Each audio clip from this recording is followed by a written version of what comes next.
Dubai çikolatası insanlar yoğun bir ilgi gösterdi. Çıtırlığını ve fıstığın tane tane ağzına gelmesini insanlar hoşuna gidiyor diye düşünüyorum.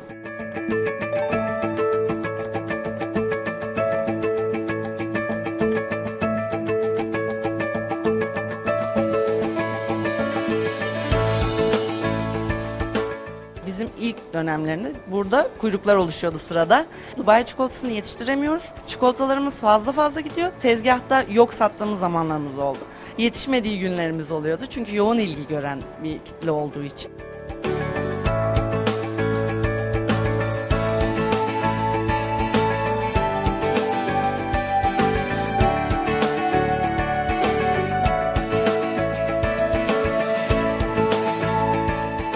Yetişmediği günlerimiz oluyordu. Çünkü yoğun ilgi gören bir kitle olduğu için.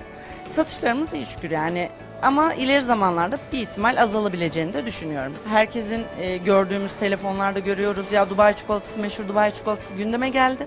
Ve herkes de merak oldu. Yani bu nedir? Biz böyle Türkler yoğun lezzetleri severiz.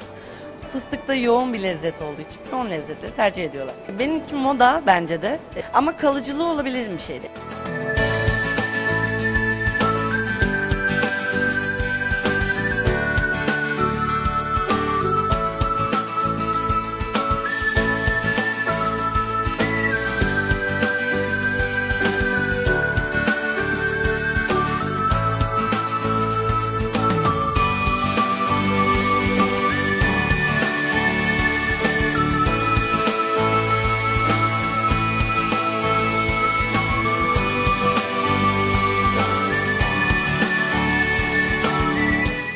İçinde kadayıf var, çikolata var. Her yerden bir esinti olduğu için lezzeti benim çok hoşuma gidiyor.